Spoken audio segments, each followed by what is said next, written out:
Oke, halo sahabat Sehat Bayukarta. Kita ketemu lagi di podcast kali ini. Dan saat ini kita akan membahas hal yang mungkin sekarang lagi rame ya. Di musim-musim pancaroba, dari hujan ke panas itu saya kira banyak yang kena demam berdarah. Apa itu demam berdarah? Nanti kita akan minta narasumber yang akan menjelaskan ya. Demam berdarah pada saat ini mungkin banyak orang mengalami, tapi juga banyak yang nggak tahu harus bagaimana pada awal, nanti dirawatnya, setelahnya seperti apa. Nanti kita akan dijelaskan tentang hal itu. Narasumber kita kali ini adalah Dr. Kurnianto. Halo dokter. Halo dok. Gimana? Sehat-sehat sekarang dok? Sehat. Kasus DBD gimana? Banyak banget. Banyak banget pemirsa ya. Banyak banget. Jadi Dr. Kurnianto ini dulu lulus S1-nya di UKI, ya Universitas Kristen Indonesia, kemudian lanjut spesialisnya lulus di Universitas Indonesia. Beliau masih single dulu, sekarang sih sudah ada pasangan ya, jadi itu pengumuman aja. Pengumuman aja. Sold out. Ada sold out ini, laku keras soalnya. Ya, beliau sekarang bertugas di Bayukarta sebagai dokter spesialis penyakit dalam, dan kita berharap dokter bisa menjelaskan ya dok. Baik dok. Tentang DBD itu apa sih ya?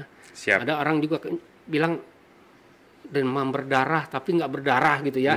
Jadi kalau trombositnya tinggi dikit aja, dia udah bilang, oh saya kena DBD. Apakah itu betul dan sebagainya? Silakan dok, dokter jelaskan. Oke. Jadi sebagai pendahuluan ya, kalau demam berdarah itu memang karakteristiknya mirip dengan penyakit-penyakit infeksi virus lainnya. Oke. Jadi karena memang penyebabnya virus ya, virus dengue ya. Demam tinggi, sakit kepala, mual, nyeri-nyeri badan. Semua infeksi virus sama. Bahkan 1 tahun lalu COVID-nya banyak, gejalanya mirip-mirip semuanya. Begitu dok. Okay. Jadi demam seperti infeksi virus lainnya. Jadi pada awalnya kita nggak bisa menduga itu demam berdarah atau bukan. Okay. Seperti itu dok ya? Seperti itu. Jadi gejalanya nggak ada yang khas. Oke. Jadi kalau dibilang khas, ya ada sebetulnya ya. Jadi yang kata kuncinya demam itu yang perlu kita perhatikan, demamnya mendadak tinggi. Mendadak tinggi ya. Kemudian terus-menerus. Jadi nggak ada fase turun, naik. Jadi kadang-kadang pasien kita akan bilang, dok saya habis minum parastamol turun, tapi cuma sejam, 2 jam, besok naik lagi. Nah, kita bilang itu demamnya demam terus-menerus sebenarnya. Beda kayak demam tifoid, demamnya hanya sore hari, terus pagi sampai siang tuh pasiennya rasanya enak aja, nyaman gitu ya. Nah itu beda itu. Nah, demam berdarah, demam mendadak tinggi terus-menerus tinggi. Berarti kalau ada keluhan lain seperti sakit kepala, sakit badan itu ikut juga sama dok? Biasanya disertai seperti itu. Keluhan yang paling dominan tuh sakit kepala, nyeri mata, ya, lalu badan nyeri-nyeri. Itu yang tipikal infeksi virus dok. Ya. Jadi pada awalnya ya kita tidak bisa ya dok ya. Iya. Lalu kapan kita katakan begini? Berapa hari sih kita harus periksa lab? Apa hari pertama kita mau periksa bisa nggak dok? Tahu gitu. Jadi kalau misalnya kalau kita mengalami gejala seperti itu, di hari pertama kita ingin langsung mengetahui kita sakit itu atau bukan, bisa kita lakukan pemeriksaan. Kita memeriksakan selain daripada HB, leukosit, hematokrit, dan trombosit, tapi kita juga harus memeriksakan yang namanya antigen virus dengue, namanya NS1 namanya. NS1 ya. Ya, betul sekali. Jadi NS1 ingat tuh. NS1. Jadi ya, kalau kita mau hari pertama sampai hari ketiga langsung mendeteksi adanya demam berdarah atau tidak, yang kita lakukan pemeriksaan adalah pemeriksaan NS1. Karena kadang-kadang di hari pertama sampai hari ketiga itu trombositnya mulai turun ya? Tapi masih oke gitu, ya, mungkin masih di atas 100.000 gitu, tapi kok demamnya nggak turun-turun gitu. Nah kalau kita periksa NS1, kita langsung bisa tahu, oh ini demam berdarah. Kita bisa memprediksi, kemudian trombositnya akan turun dan seterusnya. Artinya begini dok, mungkin NS1 apa udah sampai di desa ada nggak ya dok? Kan kesulitannya kan begitu dok ya. Kadang-kadang kita kalau di kota mudah NS1, ya paling mahal lah sedikit begitu kan, tapi itu bisa menunjukkan segera. Betul. Ya, sehingga penanganannya akan segera. Kalau di tempat yang tidak ada NS1 gimana menurut dokter? Jadi kalau misalnya dari klinis kita sudah sangat curiga ini ke arah demam berdarah, lalu kita bisa memeriksakan secara sederhana. periksa HB, leukosit, trombosit, dan ya. hematokrit. Kalau misalnya masih normal, kita sarankan untuk dilakukan pemeriksaan secara rutin tiap hari, Tiap hari 24 kita jam, periksakan ya tiap 24 jam. Kita melihat tren penurunan trombosit dan juga peningkatan kadar hematokrit. Ya. Gitu ya. Kadang-kadang kalau ada laboratorium mungkin lebih canggih ya, di pemeriksaan hitung jenis leukosit, kita bisa melihat adanya gambaran limfosit yang lebih tinggi. Jadi ada limfositosis. Lebih jauh lagi kalau kita lihat di mikroskop ya, kita bisa lihat ada gambaran limfosit yang khas pada demam berdarah. Gitu ya. Jadi secara medisnya seperti itu. Ya, secara medis seperti itu. Jadi limfosit mungkin di atas 30 ya. Seperti itu. Ya, jadi pemirsa begitu mungkin agak sulit kalau kita di daerah, tapi paling tidak tadi gejalanya sudah jelas, lalu ada tren naik dari turun dari trombosit, naik dari hematokritnya gitu ya. Oke, menarik sekali, Dok. Sekarang begini, Dok. Orang tadi yang saya bilang di awal, trombositnya turun dirawat, lalu dia katakan, saya nu kena demam berdarah. Ya. Apa bedanya dengan demam denggi apa ya? Nah, demam denggi saja kan sama virusnya, cuma ini DBD ini kan demam berdarah denggi gitu ya. Apa bedanya, Dok? Oke, jadi secara mekanistik ya, perbedaan utama dari demam denggi dan demam berdarah denggi adalah pada faktor pengentalan darahnya gitu. Kita ketahui bahwa pada kasus demam berdarah denggi ya, ada terjadi kebocoran plasma kita bilang. Jadi plasma itu adalah pelarut darah gitu ya, cairan di darah, serum jernih yang ada di dalam darah kita. Itu terjadi kebocoran. Jadi karena mekanisme infeksi virus itu menyebabkan pembuluh darah kita lebih rentan ya, sehingga terjadi kebocoran plasma. Dengan plasma yang membocor, otomatis darahnya di dalam pembuluh darah lebih kental. Ya. Oke. Nah, hal inilah yang memperburuk kondisi pasien dengan demam berdarah. Nah, ini tidak terjadi pada kasus demam denggi. Jadi apa tandanya kalau begitu, Dok? Kalau itu kan secara mekanistik ya, Dok ya. Jadi tandanya adalah tidak ditemukannya kalau pada demam denggi tidak ditemukannya tanda-tanda kebocoran plasma itu, yaitu misalnya nggak ada cairan di paru-parunya, tidak ada efusi pleura, tidak ada cairan di di perut atau asites kita bilang. Nah, kalau dari lab kita lihat tidak ada peningkatan hematokrit yang lebih dari 20%. Jadi walaupun trombositnya turun kayak apa, selama nggak ada itu, kita nggak bisa sebut itu demam berdarah, Dok. Nah, jadi gini, gitu ya. Ada hal yang menarik yang masih kontroversil ya. Tapi kalau misalnya demam denggi itu tidak pernah trombositnya turun di bawah 100.000. Jadi kalau demam berdarah denggi, ya mungkin banyak teman-teman yang masih menganggap kalau di bawah 100.000 tapi tidak ada hemokonsentrasi itu tidak dibilang demam berdarah denggi. Nah, itu Dok.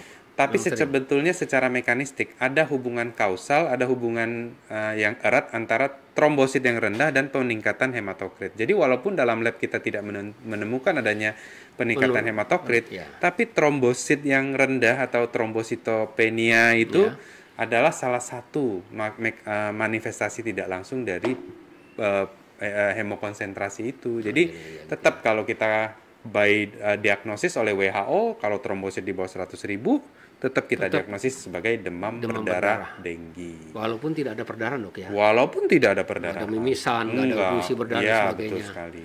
Oke, ya itu ya. Jadi pemirsa memang kadar trombosit rupanya yang menjadi patokan sekarang, Dok ya. Kalau dulu seingat saya waktu saya masih kuliah, kalau nggak ada berdarah ya nggak kita sebut demam berdarah, demam denggi saja gitu kan. Tapi ternyata memang ada hal yang baru ya gitu ya. Masih kontroversi tapi, Dok ya. Tapi masih kontroversi. Ya. Oke, baik, Dok. Saya ingin bertanya begini. Dokter bilang tadi infeksi denggi itu banyak ya dari denggi ini. Apa semuanya bisa jadi demam berdarah, Dok? Ya, deng 1, 2 dan sebagainya kan gitu kan enggak? Betul sekali, Dok. Jadi seperti yang kita ketahui di dunia ini, terutama di Indonesia lah kita bilang ya, ada 4 serotipenya virus denggi ya. Den 1, 2, 3 dan 4. Ya. Dari segi virulensi paling ganas itu Den 2, Den 3, Den 4 dan Den 1 secara urutan. Oke. Apakah semua orang yang tergigit digigitin nyamuk ada virusnya jadi demam berdarah? Tidak selalu. Oke, tidak selalu. Karena banyak faktor. Yang pertama adalah faktor imunitas kita. Yang kedua adalah riwayat infeksi virus denggi terdahulunya. Jadi bisa ya ulang-ulang bisa dok? Bisa dok. Jadi memang secara teori demam berdarah itu baru terjadi bila terinfeksi yang kedua kalinya. Jadi itu yang disebut sebagai teori infeksi kedua. Gitu. Jadi pertama kena infeksi virus denggi, virus misalnya kita bilang virus Den 1 lah misalnya ya. Dia mungkin cuman kayak meriang-meriang, gak enak badan, ya. cuma 1-2 hari udah. Nah, jadi memungkinkan tidak bergejala. Tidak bergejala. Ya. Lalu entah kapan tahun lagi, mungkin tahun berikutnya wabah lagi dia kena infeksi virus Den 2. Lalu antibodi yang terbentuk tahun lalu bereaksi. Nah, itulah terjadi demam berdarah. Tapi apa selalu begitu, Dok? Enggak juga. Enggak juga ya. Kalau yang pertama kali menginfeksi virus Den 2 bisa saja langsung terjadi demam berdarah. Karena dia lebih virulen ya. Betul sekali, dia lebih virulen. Oke, gitu. lebih ganas lah Lebih begitu ya kalau ganas. istilah umumnya, pemirsa. Oke, Dok. Jadi tidak semua infeksi dengue bisa jadi DBD begitu, Dok. Betul Ya? sekali. Oke, sekarang saya ingin bertanya gini, Dok. Kalau kita dirawat nih, Dok. Kita kan berdampingan sama orang lain, barangkali juga bukan DBD. Iya. Daya tahan tubuh kita rendah. Kalau ada nyamuk yang sama menggigit yang DBD terus menggigit kita, ketular nggak kita, Dok? Kalau secara teori bisa, Dok. Memungkinkan. Memungkinkan. Tapi tergantung kan ya. Nyamuk yang membawanya itu apa? Vektornya kita Vektornya, bilang. ya. Jadi kalau vektornya Aedes aegypti, betina pula, ya kan? Betina yang Atau gigit, ya. Aedes albopictus, ya, memungkinkan kita tertular gitu, ya. Makanya dengan masa inkubasi yang sama, Dok. betul. Jadi memang kalau misalnya kita lihat ya, kalau misalnya pasien itu ya pasien demam berdarah itu ada 3 fase kan ya. Fase prodromal, kemudian fase dia kritikal ya, baru dia fase convalescence. Nah, fase prodromal yang dia demam tinggi terus-menerus itu, di situ virusnya tinggi banget. Gitu ya. Ya. Jadi secara teori kalau misalnya ada nyamuk yang menggigit kita di fase itu bisa terbawa virusnya. Oke, tapi kalau misalnya dia di fase yang kritikal atau konvalesen, virusnya udah dikit. Secara teori kemungkinan kecil nyamuk tersebut membawa virus tersebut. Nah, jadi itulah sebabnya kenapa kalau demam berdarah ini sekali wabah banyak. Booming, kenapa? Ya? Karena ya tergantung kalau misalnya tinggalnya di kawasan padat penduduk. Betul. Nyamuknya terbangnya kemana-mana, dan terutama di dataran yang lebih rendah. Gitu. Jadi memang sangat penting, Dok ya, pencegahan tuh bersih-bersih lah gitu ya. Sarang nyamuk dan sebagainya. Betul sekali, Tadi dokter bilang nyamuk Aedes aegypti. Itu khasnya apa sih, Dok?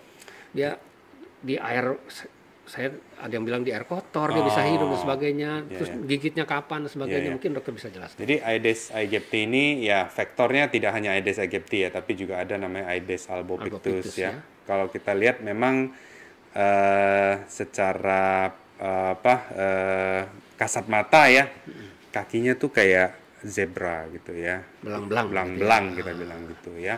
Dan dia itu air tergenang, Dok, utamanya. Tergenang. Kotor bersih nggak jadi masalah ya? Biasanya bersih. Biasanya bersih. Makanya genangan rumah tangga justru seringnya penyebabnya. Misalnya punya baskom. Ya. Awalnya tujuannya buat nadah air hujan. Lupa nggak lupa dibuang, lupa ditutup, atau sampah ditaruh di di atas tanah, bukannya ditutup. Ya kan? Ada genangan seperti itu. Ya nyamuknya datang gitu ya. Berkembang biak di situ gitu ya. Dan dia seneng banget gigitnya pagi sampai siang gitu. Malam dia istirahat. Malam agak gantian sama Dracula ya. Tidur dia bareng kita. Oke, Dok. Jadi mungkin itu juga yang menyebabkan kenapa di musim hujan barangkali jarang terjadi, di musim kering sangat kering juga jarang terjadi ya. Di pancaroba mungkin itu juga, Dok ya. Iya, betul. Penyebabnya ya, karena dia ya mungkin hujan sekali-sekali masih kering belum gitu ya, masih ada genangan. Oke. Iya, betul. Lalu begini, Dok. Kalau kita sering dengar, Dok ya, orang-orang awam lah kalau trombosit turun mah gampang dikasih jus jambu aja sama angkat, itu bener atau cuma apa ya? Mitos begitu. Nah, bener nggak gitu dok? Jadi gini, sebetulnya kita tidak perlu melakukan upaya khusus ya, karena secara penyakit ini trombositnya pasti akan naik. Oke. 98% kasus trombosit pasti akan naik. Pasien pasti akan sembuh. Pasien dirawat itu kita memonitor ketat perdarahan, tanda-tanda shock. Tapi kita tidak mengupayakan trombositnya naik dengan dikasih obat inilah, tidak. Karena kita mengikuti penyakitnya pada kasus demam berdarah. Yang perlu kita orang medis hati-hati adalah tanda-tanda renjatan denggi, kita bilang shock denggi ya. Nah, buat pasien, buat teman-teman sekalian ya, yang perlu dilakukan adalah cairan. Ya, cairan. Jadi kalau misalnya boleh nggak minum jus jambu?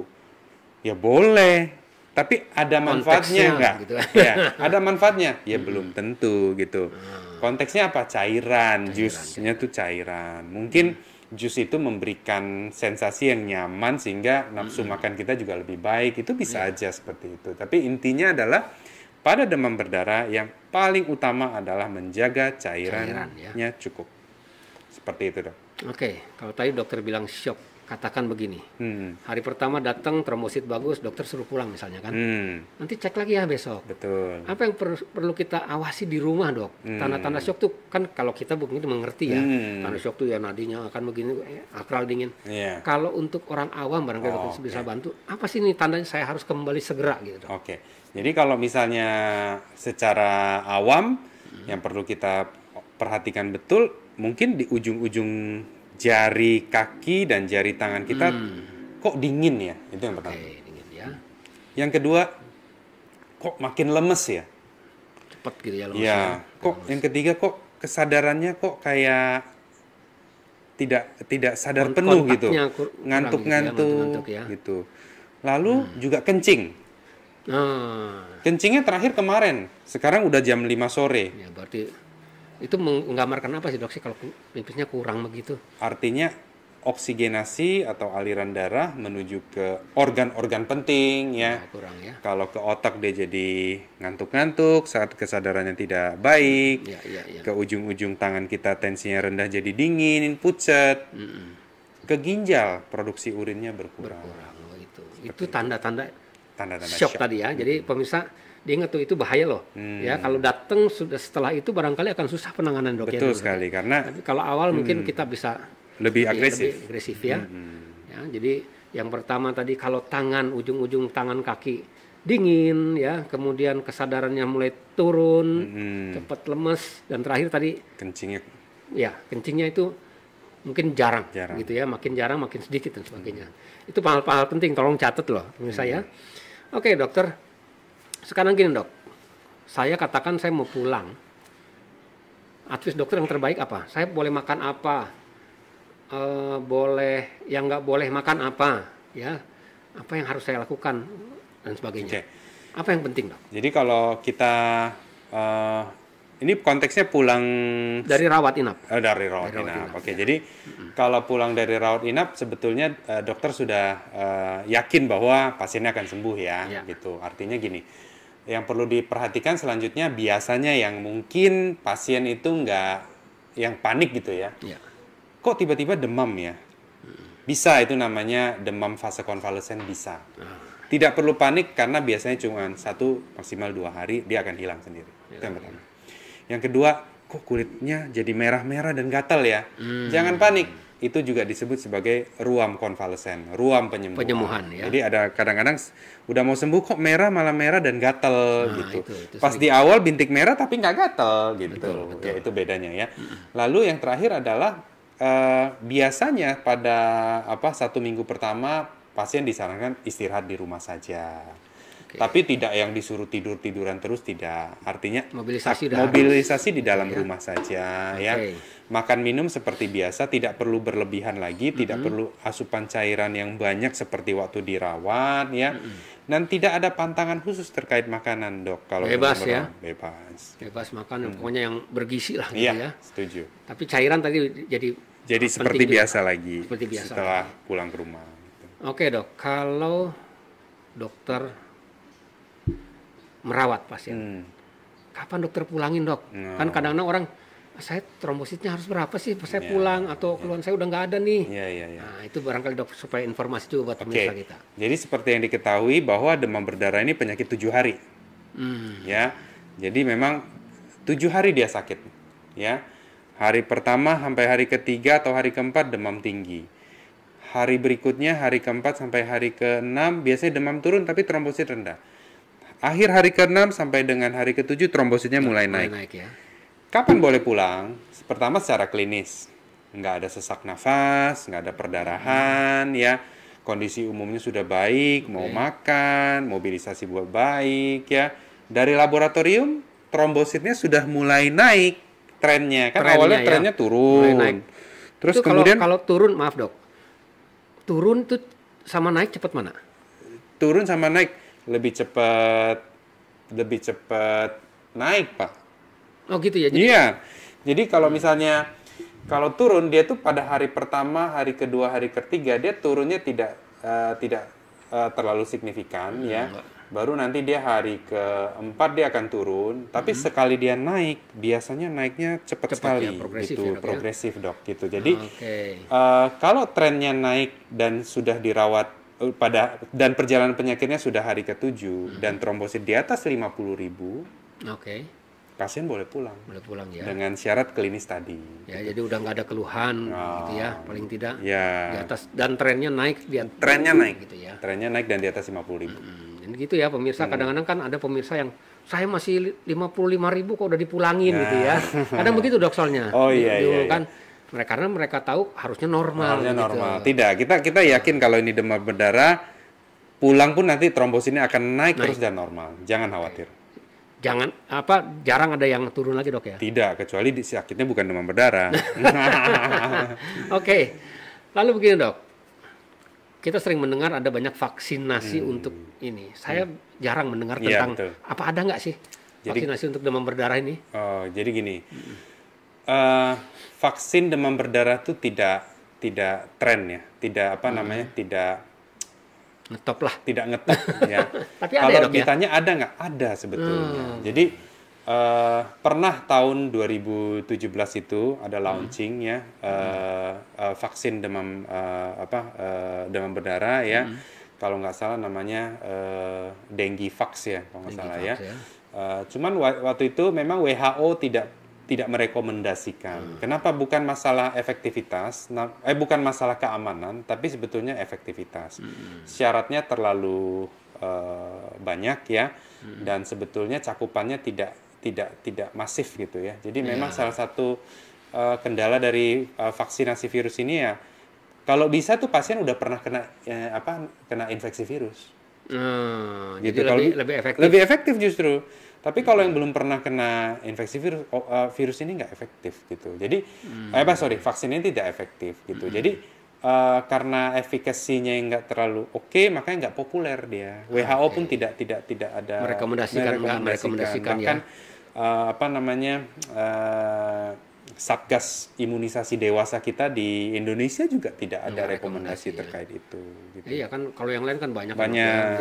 Kenapa betul, sih? Ini kan penyakit yang boleh katakan kalau kena berat mematikan kan? Mematikan. Ya? Lalu kalau upaya kita nih dok, misalnya kan tadi berguna nggak vaksin pada saat dia sembuh kita vaksin? Kalau dia langsung pulang nih misalnya, ya pulang dari Boyolali nih, boleh pulang. Sarannya vaksin. Itu efektif nggak dok? Kalau efektif kita adain nih Boyolali ya nggak? Jarang-jarang soalnya. Iya sebetulnya itu tidak perlu dilakukan dok. Jadi apalagi pasien habis sakit gitu kan, memang sebagai syarat vaksin nomor 1 pasien harus sehat. Itu kan kata kunci ya. Mau vaksin apapun syaratnya lagi sehat. Sedang sehat ya. Lagi sehat gitu ya. Nah, itu yang pertama. Yang kedua ya tadi balik lagi ke efektivitas ya. Nah, belum tentu juga misalnya kita cakupan serotipenya juga penting juga untuk vaksin itu Ya, gitu. gitu ya. Oke, Dok. Satu hal lagi deh. Oke deh. Ya. Ada yang saya lupa saya tanya, Dok. Apa tuh? Kalau pada anak sama dewasa atau lansia, berat mana kalau kena? Oke. Jadi memang salah satu faktor resiko perburukan kondisi itu adalah nomor satu usia terlalu muda atau usia terlalu tua. Jadi betul yang kata dokter katakan tadi, anak dan lansia. Dua populasi yang beresiko mendapatkan renjatan denggi gitu. Kenapa? Karena imunitas mereka yang belum terbangun dengan baik dan yang satu lagi imunitas yang sudah berkurang. Tapi kalau saya lihat ya, Dok, jarang-jarang tuh ya yang lansia kena gitu ya. Itu kenapa, Dok? Ya kan apa karena mereka jarang keluar rumah barangkali atau gimana? Iya, jadi balik lagi memang kalau kita lihat pergerakan nyamuk ini ya kan cenderung kalau kita perhatikan memang usia-usia produktif lah. Ya, atau anak-anak lah sebetulnya ya. Nah, hal itu mungkin terkait satu mobilisasi ya. Jadi mobilisasi pasien itu beresiko terinfeksi. Nah, kalau lansia jarang-jarang itu dapat disebabkan sebetulnya jangan-jangan under detection. Artinya gini, pada lansia mungkin manifestasi klinisnya tuh nggak gejala ya, nggak demam tinggi, mungkin dia cuman kayak nggak enak badan, ya dia istirahat. Dan ingat dok sekali lagi bahwa patogenesis atau mekanisme sakitnya demam berdarah adalah perlawanan yang berlebihan dari tubuh kita justru terhadap virus ini. Nah kalau kita lihat pada lansia yang imunitasnya sudah mulai turun, mungkin disitulah kata kuncinya. Mungkin perlawanannya tidak berlebihan, sehingga tidak menunjukkan sakit yang berat sehingga jarang gitu. Ya, jadi memang kayak lagu dok, yang sedang-sedang aja kan, yang gitu, yang aman tuh kan sedang-sedang aja kan. Betul. Dok. Lanjut dok silakan. Iya. Jadi begitu ya pemirsa, memang yang sering anak-anak hati-hati sehingga di Kerawang ini kan nyamuk luar biasa dok. Tapi saya nggak tahu adakah Aedes aegypti ya yang sering di Kerawang dalam epidemiologi nggak ini dok ya. Aedes aegypti sih. Di mana sih, di gunung apa di kebun apa di mana sih dok? Kebanyakan di dataran rendah dia. Dataran rendah ya kita kan. Dia tidak terbang tinggi masalahnya. Iya. Dataran rendah kan Karawang termasuk rendah dong ya. Di atas laut sedikit gitu ya. Jadi harus hati-hati. Tadi mobilisasi penting barangkali ya. Bagaimana mencegah itu? Salah satunya mobilisasinya. Repelen berguna nggak sih dok? Apa? Repelen ini buat nyamuk itu. Repelen ya. Ya sebetulnya sih kalau misalnya kita tinggal di daerah yang memang banyak nyamuk ya tetap berguna. Itu barier mekanik gitu. Jadi tetap saja menggunakan misalnya pakaian tertutup ya, repelan repelan kulit gitu ya. Itu pasti menolong gitu. Ya, kan kita takut dok, anak-anak kadang di sekolah kan ya mungkin ngebersihinnya juga nggak bagaimana kan di kelas itu. Ya kan ngeri-ngeri juga kalau musim begini. Sedangkan anak-anak kan kalau kena dokter bilang berat. Iya. Oke, barangkali gitu dok. Ini banyak yang udah kita dapat dok. Terima kasih banget. Yang barangkali ada hal yang mau disampaikan ke pemirsa dok. Oke. Ya, yang penting apa menurut dokter? Silakan. Ya, jadi pemirsa sehat sekalian ya, demam berdarah saat ini menjadi sangat tinggi kejadiannya ya. Hal ini terutama mungkin kita habis terlalu fokus terhadap COVID ya, sehingga kita lupa bahwa demam berdarah adalah penyakit tahunan kita gitu ya. Jadi jangan lupa kita harus melihat lagi ke minimal lingkungan rumah kita sendiri. Kita lihat apakah ada genangan air ya, apakah ada bak yang terbuka, apakah ada sampah ya, terus barang-barang bekas ya. Sebaiknya kita tetap ingat 3M ya, mengubur, menutup, dan membilas ya. Betul. Sekian dari saya dok. Oke, aduh terima kasih banyak dok. Sama-sama dok. Dokter selalu sehat ya. Sehat juga dok. Dan nggak boleh sakit dok. Kalau pelayan kayak kita nggak boleh sakit katanya dok ya. Oke, jadi gini, satu hal sebelum kita berpisah dok, Dokter Kurnianto kan sudah di kami di sini. barangkali boleh diinformasikan dok, kapan dokter Kurnianto praktek ini? Kalau saya kira dokter cukup top juga nih, dokter sudah sering soalnya nih, yang nanya pasti banyak deh. Oh ya, siap. Jadi saya di Bayu Karta praktek tiap hari Selasa, Kamis, dan Sabtu jam Selasa, 8 Kamis, pagi Sabtu, ya. sampai jam 10 pagi. Ya, jadi Selasa, Kamis, Sabtu dok, Sabtu. ya? Selang-selang sehari berarti dok ya? Selang-selang sehari. Sisanya, wah ini dosen ini, ya dosen. Jadi jangan khawatir kalau berobat karena ini guru, seorang guru, wah pasti pinter deh, ya. Bisa aja dok. Ya pasti bisa lah dok. Oke dokter Kurnianto, terima kasih banyak. Sama-sama, ya. dok. Semoga dokter tetap sehat. Ya lain kali mungkin dengan topik yang lain barangkali kita akan panggil lagi dokter. Terima kasih banyak dok. Ya, sampai ketemu pemirsa. Nanti kita akan kembali lagi ya sahabat sehat dengan topik yang berbeda. Tentunya pasti menarik, ya. Jangan kemana-mana karena kalau Bayu Karta yang podcast kayak begini beda sama yang lain, ya. Banyak ilmu yang luar biasa karena ya sama sumbernya juga luar biasa lah, ya. Muda gini udah keren banget. Oke, makasih dokter. Sampai ketemu pemirsa. Ya. Ya. Sakit itu nggak ribet, Ke Bayu Karta aja.